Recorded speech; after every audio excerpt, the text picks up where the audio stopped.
welcome back to another episode of Mike's Mini Motors. So we're back for part 2 of the GY6 swap on Brandon's Ruckus.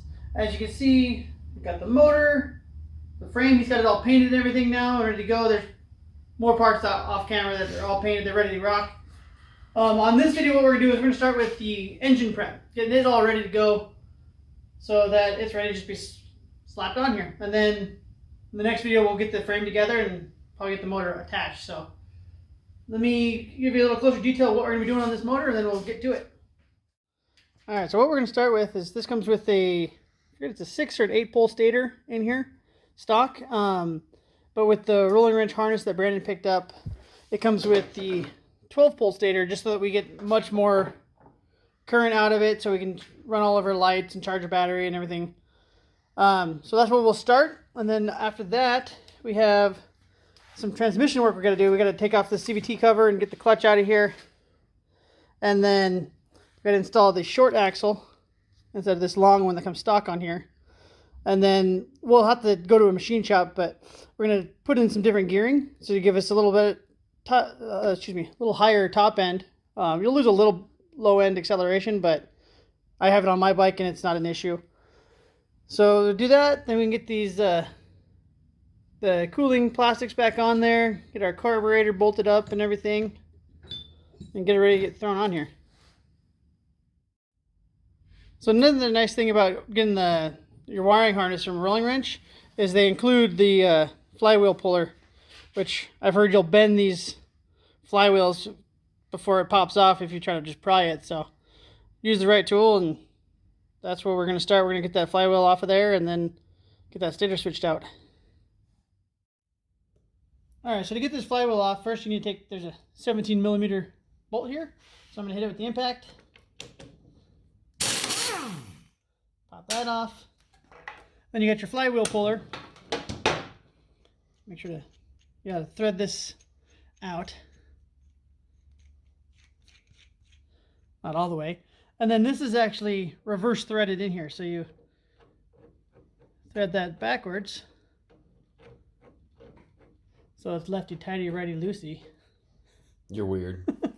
And then this part is the normal threading. Well, then to understand, there's also if you didn't see, there's a thread on the outside of the casing that actually attaches to the flywheel, which is how it applies the pressure outwards. Yeah, so. And then when we drive this in, it will just push on the crankshaft, which makes the flywheel pop out. So hopefully it just pops right out. Let's try this. And just boom. Like that. And the flywheel's off of there. Alright, now that we've got the flywheel off, you can see here's the stator itself. And it is an 8 pole, so we're going to be getting 1.5 times the power out since we're going to a 12. It's really easy to pull out. We just got a total of 6 8mm screws. You got 2 that hold the pickup on, 2 that hold this wire holder, or whatever you want to call it, and 2 that actually hold the stator on. So we can get these pulled out real quick.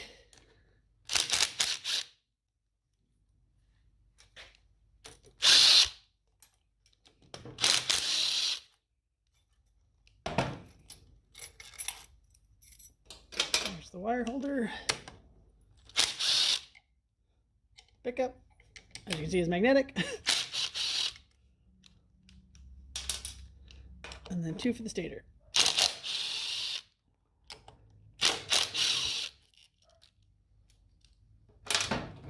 Now, everything should just pull right out. Oh, it's tied in with the starter wire.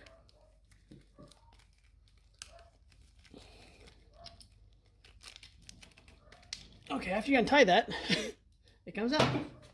And now it's just going to be the reverse of putting the 12 pole in there. So we'll get that one put in now. So one thing I did do on this 12 pole is there was this metal bracket that was holding the wires, but it was sticking out too far that this wouldn't have seated down very well. So pulled that off, put the ground back down in the screw hole, and now we should be able to just put her in there and route our cables over. So we'll get that done now.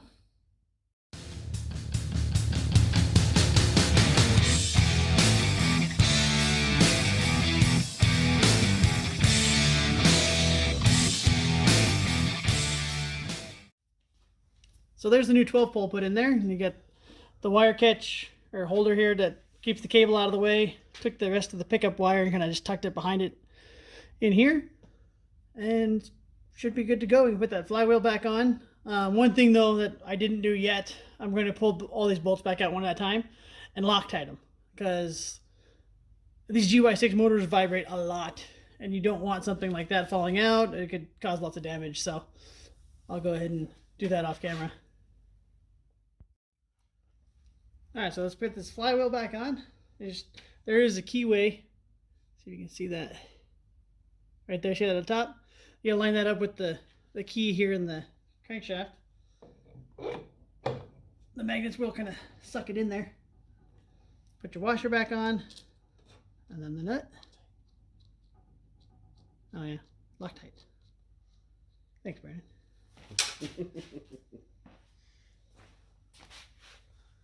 So you don't have to do another one off camera. Yeah, and this way our flywheel won't fly off. Which I don't think it would, but better safe than sorry, right? Absolutely. Especially considering it's my bike.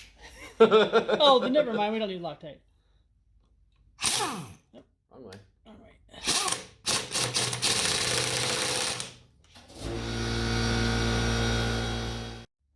All right, now we'll put our cooling fan back on. And one thing to make sure that you use the bolts that came out of here, because if you get the wrong length and it's too long, it can hit your stator and then just chew it up as soon as you turn this thing over. So make sure you use the same ones, and yeah, so you don't damage it. And don't forget that Loctite. That's right. Loctite.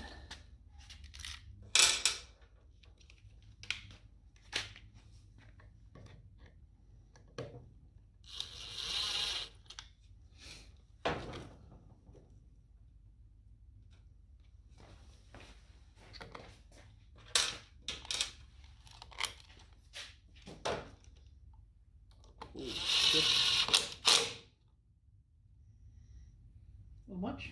A little bit.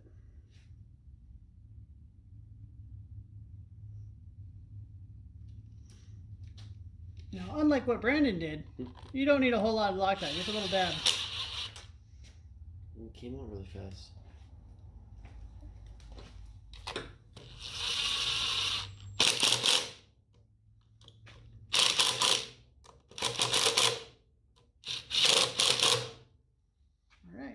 So that is all done, and we'll move on to make sure the bolts don't contact. Yep, you're good. All right, and now we can get all these cooling shrouds put on here.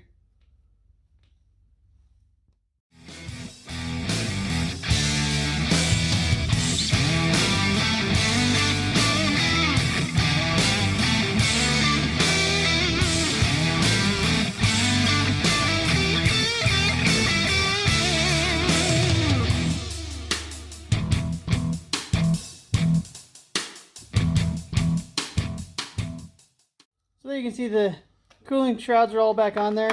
If you can see, there is oil on them, because when Brandon got this thing shipped to him, it was supposed to be dry. It wasn't. They tested. Well, what they told me is my motor was one of the ones that they actually test fired to make sure it was quality control in a sense. So then when it was in shipping, it was upside down, flipped all around, and so oil decided to get everywhere. Plus his package was dropped on the valve cover, which cracked it. Luckily, it was just the valve cover that was broken, so they sent him a replacement one. So yeah, he's still wiping this off. And I've cleaned it multiple times, so it still doesn't come off. So hopefully this doesn't happen to you when you're doing yours. Yeah. Happened to me on the Candy Go-Kart, but luckily my Ruckus GY6 didn't have that. So now we're going to go ahead and move on over here to the transmission. I'll move the camera to the other side. We'll get this CVT cover pulled off and the clutch and everything, and then we can get it torn apart. Like, it's Saturday, so the machine shop's not open, because this needs I think it's a 20-ton press to be able to press the new gear on. So we'll get it opened up and then have to just wait, unfortunately, on that part. But once we get that all done, then we'll get the carburetor on there, and then I think this motor should be about ready to be slapped on there.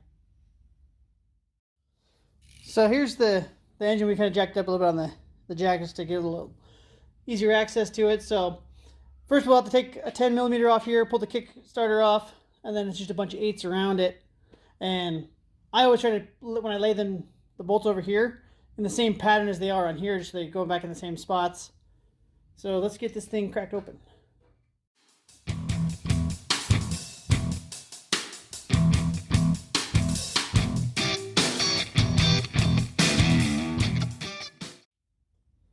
So here you can see his CVT transmission, everything's exposed. So we got to use I think these are both 17s with the impact to get them pulled off so we can get the belt and whole clutch off. And then back behind here is actually the transmission. We'll have to crack that open and so we can get to the gearing.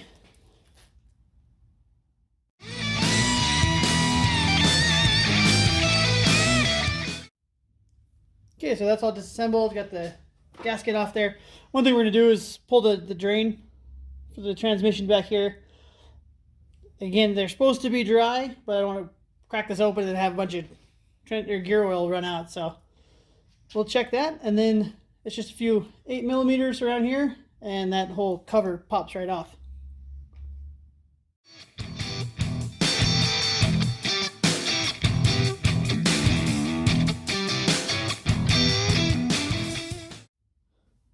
So they must have fully filled this transmission too, since this was one of the ones they tested, because this little cup is almost completely full and it's still dripping out of there a bit. So hopefully we got most of it, and we'll go ahead and get this case pulled off so we can see all the internals.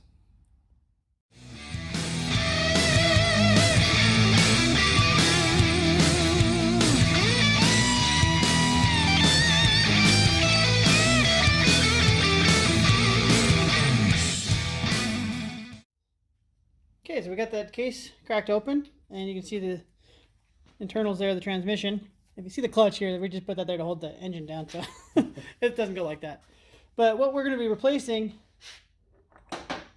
are this guy and this piece here, but this is pressed on, and I think you need like a 20-ton press to push it off. So this is the piece we'll have to take to the machine shop and have them press this off of here and onto that one, and it's dripping on Brandon. Yeah.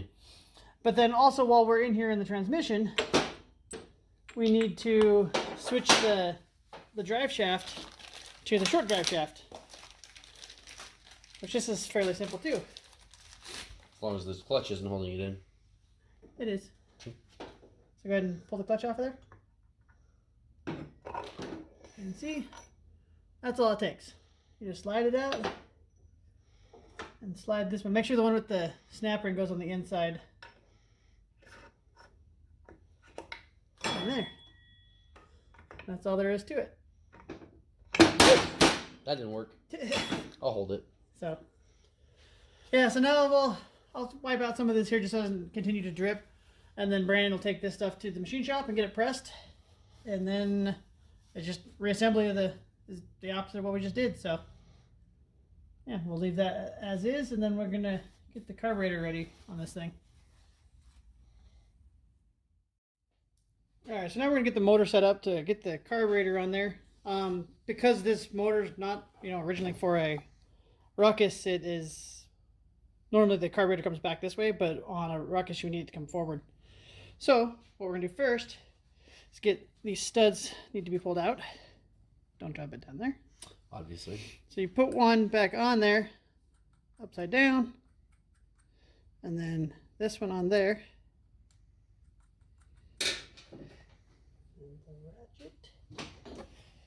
And you tighten them together.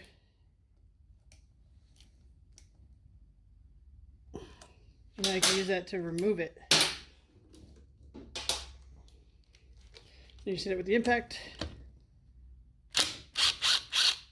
And ta-da! Studs out. And now I just gotta do the same thing for the other side.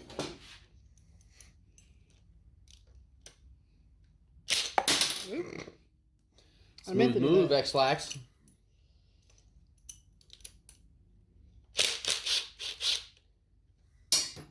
I got a hand.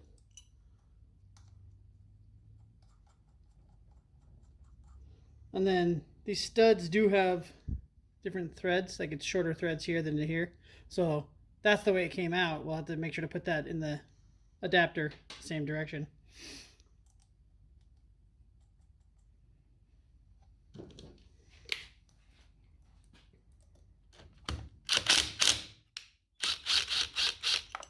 Well, that worked much nicer than my Ruckus. My Ruckus, I had to use the vice grips. The spacer come too? Nope, leave the spacer in there. Spacer stays.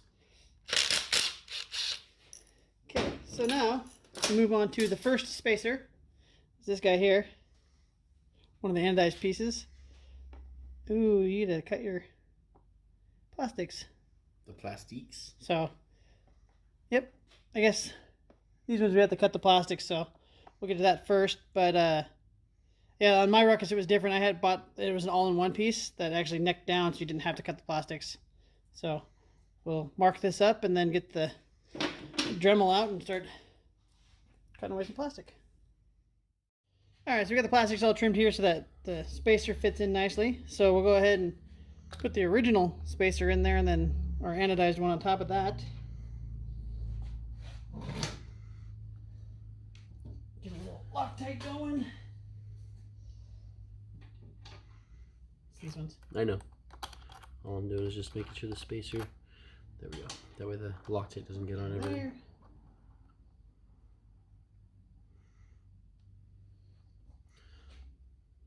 And there. Get started. That one's good. There you go.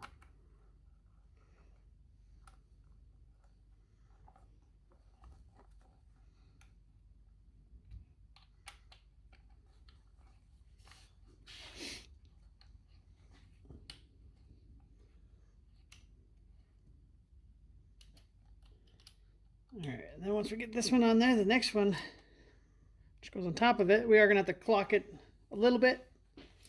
It's right here. And then... the longer bolts, you got both of them, I think, now. They have both of them? Yeah, right there. Okay. So again, just a little Loctite.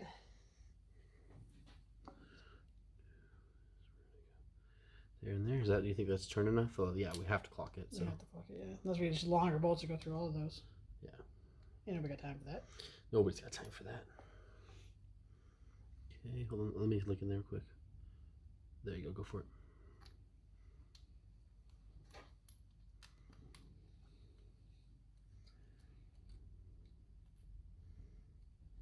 So once we get this on the bike, we might have to adjust it and clock at different angles or whatever just to see where it's going to fit best. Or we may end up getting longer bolts. It's going one and then bolt just through so the it's whole thing. facing straight, because if I remember right, I think mine's fairly straight.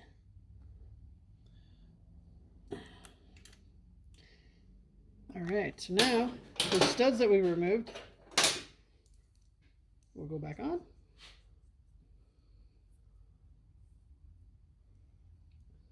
Little dab of Loctite. Tight lock, lock tight.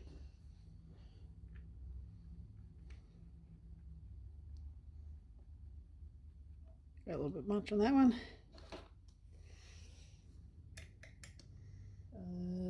Your pad right here. I need the 10.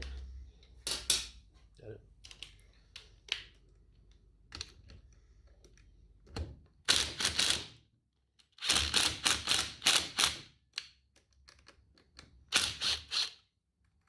Bloop right down the intake. Yeah, good call. Always cover the intake. Because the last thing you want to do is fish this little guy out of that big old hole. That would not be fun. That would suck a little bit. All right.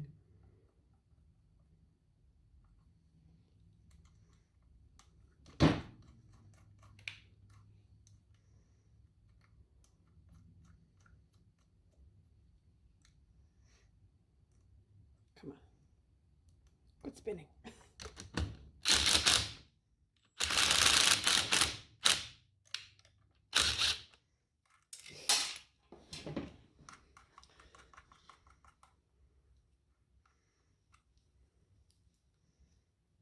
Now the intake manifold can go on. I can get this little tube off of here.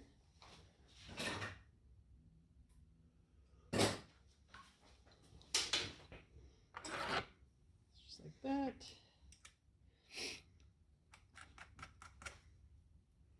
And then, yeah, this is looking like it might be a little angled more than we want, but we shall see once we get this on the bike. We'll make adjustments then.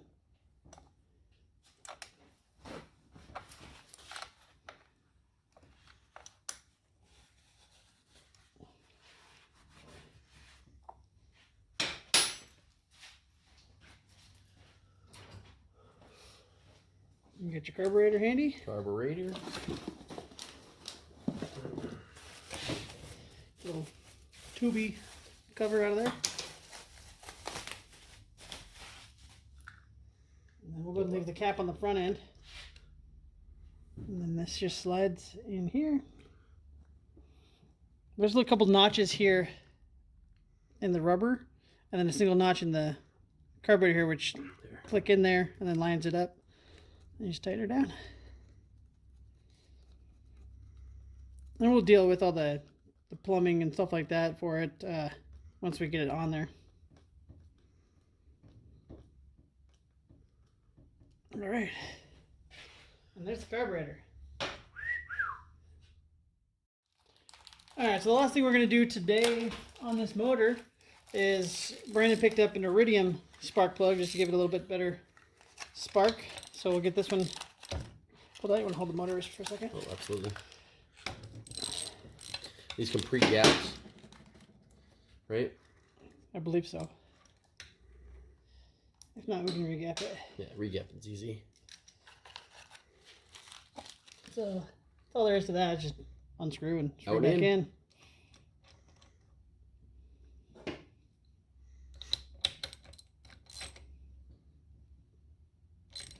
All right, so she's down and in, and that's where we're gonna leave the motor at for now. We gotta wait to get the gears pressed, and then we can get the whole transmission put back together.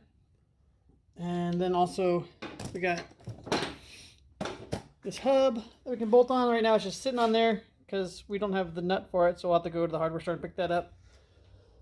But yeah, next episode we'll start getting the frame put back together and getting the front end put together so that we can have it ready when we get the rest of the motor done and then bolt it on there. So thanks for watching. If you like the content, go ahead and give it a like, subscribe to the channel if you haven't, and yeah, have a great day.